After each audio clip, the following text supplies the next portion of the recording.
고안이란 서양 수사학에서 글쓰기 전 혹은 연설하기 전에 생각하는 방법을 가르쳐주는 규범입니다.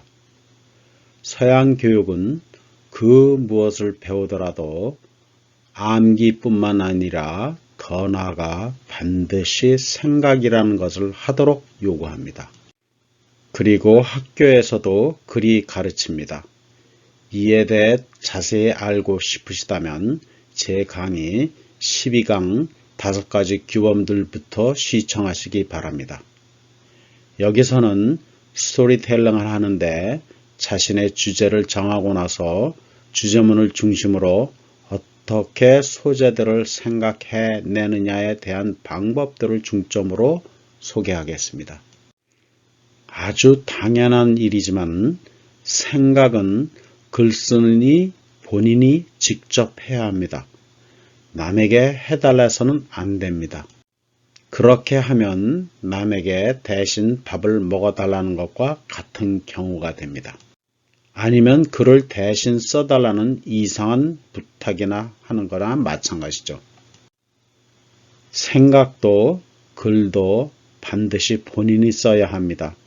만약 타인이 생각하고 써주고 이를 내 것이라 하면 표절이 되겠습니다. 생각은 내가 하고 글은 네가 써줘라 하고 부탁하는 것도 표절입니다.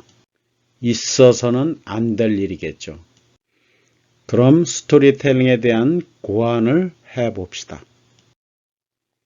그럼 먼저 주제를 정해봅시다.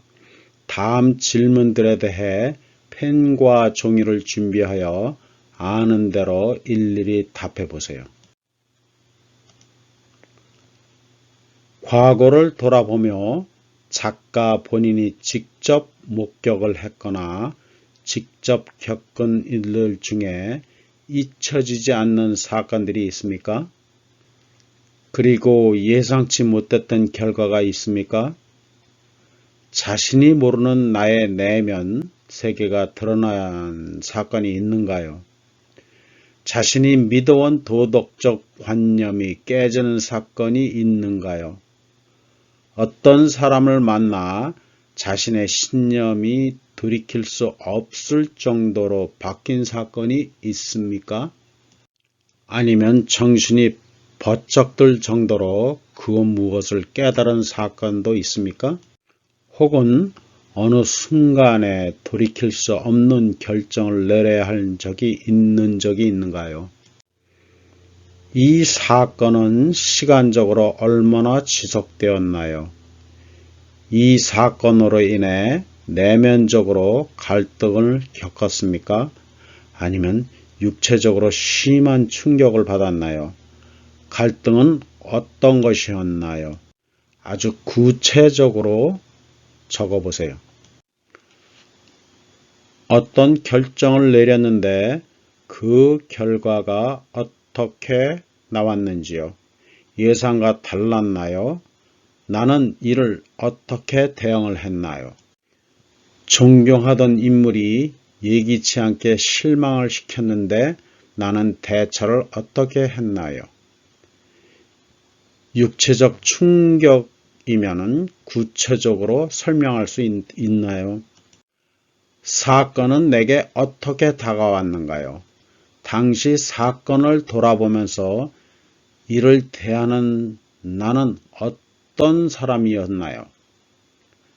사건 전과 후 나는 어떻게 변했나요? 내가 깨달은 것은 무엇인가요? 이들 질문에 답하며 사건을 구체적으로 명명해 보세요. 이렇게 이름을 지으면 그 이름은 이야기의 제목이 될 수가 있을 것입니다. 일단 이렇게 주제가 결정이 되면 이를 바탕으로 형상화 작업을 해보세요. 눈을 감고 시작부터 끝까지 영화처럼 장면 처리를 하면서 사건을 머릿속에서 재구성해 보는 겁니다. 시작부터 장소와 시간, 분위기를 떠올려 보시고 아주 구체적으로요. 다시 말하면 장면에서 등장하는 장소와 시간, 등장인물들의 특징까지 넣어 사건을 재구성해 보세요. 그리고 이 장면들을 머릿속에서 영화처럼 재구성해 보는 겁니다. 우리는 이런 작업을 형상화 작업이라 합니다. 주제를 정하셨으면 다음은 주제문입니다. 어떤 주제를 정하더라도 수많은 주제문들이 있을 수 있습니다. 따라서 위에서 형상한 사건의 의미를 한 문장으로 써봅시다. 주제문은 메시지가 명확해야 합니다. 글쓰기 시작할 때 준비가 되어 있지 않다면 글을 마칠 때까지 작성해야 합니다. 그리고 이야기의 일관성을 반드시 지켜야 합니다. 이야기 글쓰기를 하는 동안에는 이 주제문이 반드시 있어야 합니다. 이야기 글을 완성하고 나서는 주제문을 지우셔도 무방합니다. 왜냐하면 이야기 글은 보통 주제문이 명확하게 나타나 있질 않죠. 주제문은 독자들에게 그 무엇을 알려주는 성격을 지니고 있습니다. 즉, 이야기는 내가 이러이러한 사건을 겪었는데 이런 것을 이렇게 배웠어 혹은 인상적이었어 라고 말해주는 거죠. 주제문은 이런 것을 구체적으로 적시하는 겁니다. 주제문이 결정을 되면 다음은 이야기를 구성하는 작업입니다.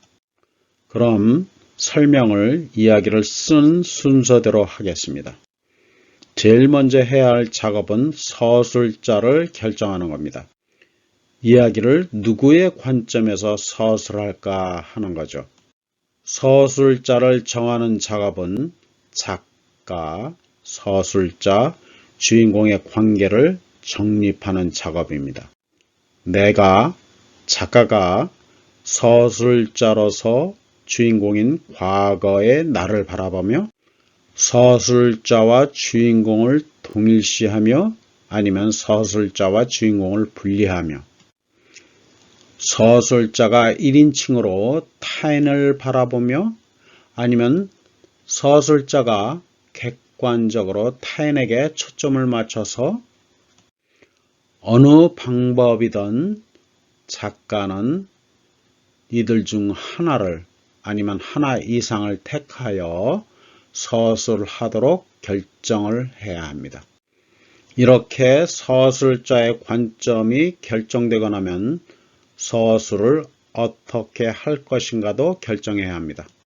시간적 서술 혹은 회상적 서술 아니면 의식의 흐름 혹은 하나 이상의 복합적인 형태로 어느 것이든 결정하여 이야기를 서술해야 합니다.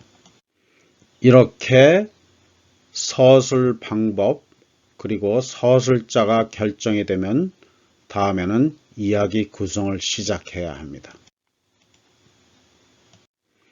이야기 구성은 아다시피 발단, 갈등, 전개, 절정, 파국, 그리고 결말로 구성되어 있죠.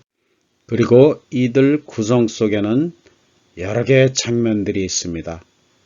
이야기 속 장면의 연속성을 위하여 몇 개의 장면들을 각각 삽입할 것이며 이들을 어떻게 연결을 할까에 대해서 생각을 해봐야 합니다. 인물들 간의 대화는 언제, 어느 장소에서, 어느 장면에서 무엇을 위하여 어떤 대화를 삽입할 것인가도 생각해 봐야 합니다. 이야기 속의 등장인물들과 장소는 구체적으로 묘사하시기 바랍니다. 이름도 구체적, 특징도 구체적으로 묘사하고 장소를 소개할 때는 장소의 이름을 사용하는 것이 바람직합니다.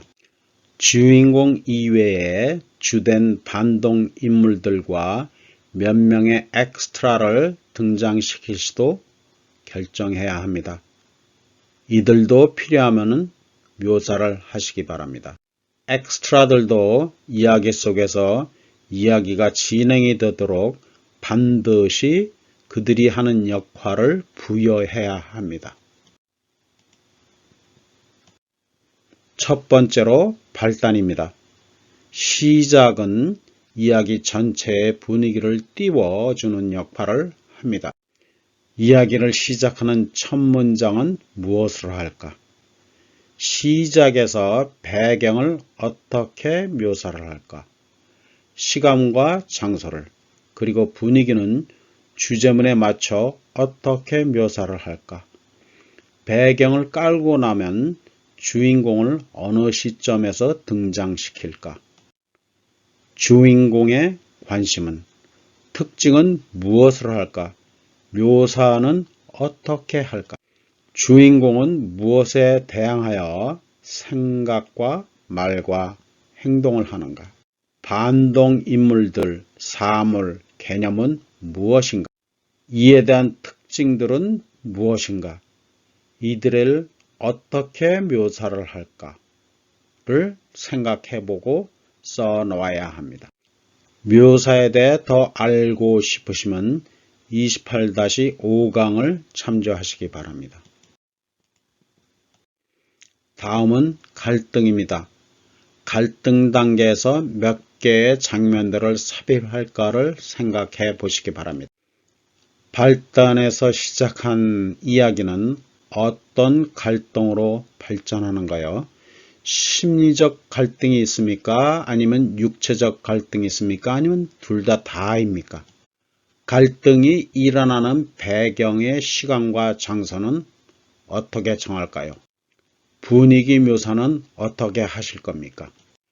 주인공은 발단에서 시작한 문제를 해결하기 위해 무엇을 하기 시작합니까? 반동 인물은 주인공의 말이나 행위 혹은 사고에 대해 어떻게 반응을 합니까? 주인공과 반동 인물이 충돌하면서 어떤 사건이 벌어집니까? 이들의 생각과 말과 행위를 어떻게 소개할까요?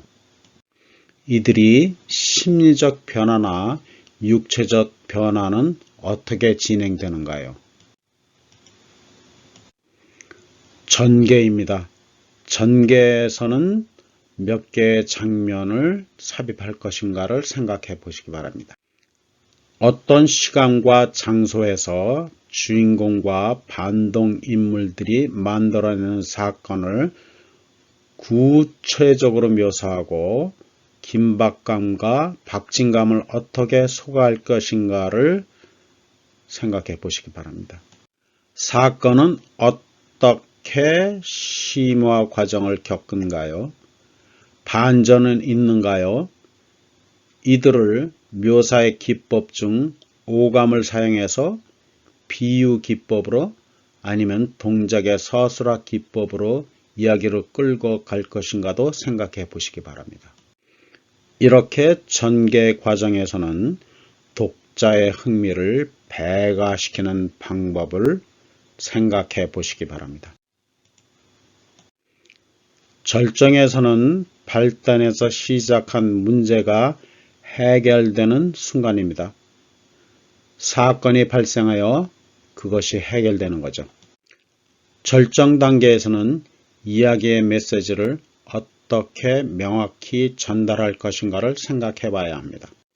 절정에서 배경의 시간과 장소는 어떻게 정할까요? 주인공은 사건을 무엇으로 해결했습니까? 반동인물, 사물에 대항하여 어떤 해결책을 도출했습니까? 이 장면을 어떻게 묘사할 것인가도 생각해 보시기 바랍니다. 아주 드라마틱하게 묘사를 해야 합니다. 파국과 결말입니다. 작가의 의도에 따라 이 두 국면은 한꺼번에 묶는 경우도 있습니다. 절정이 지난 후 어떤 일이 벌어진지를 서술해 보세요. 나의 신경을 아니면 행동을 아니면 나의 바뀐 모습을 보여줄 것인가? 즉 주인공입니다. 주인공이 어떻게 행동하고 말하는지를 구체적으로 보여주세요. 이야기를 어떻게 끝낼 것인지를 주제문을 염두에 두고 생각해 보시기 바랍니다. 이상으로 이야기 글쓰기 고안에 대해 소개를 했습니다. 누구나가 자신이 겪은 일을 남에게 이야기하고픈 마음이 있을 겁니다. 시간을 할애하여 한번 글로 옮겨 보시기 바랍니다. 감동적인 글을 써보시기 바랍니다. 다음 편에서는 이야기 글을 예로 들어 분석하여 어떻게 쓰여졌는지를 보여드리겠습니다.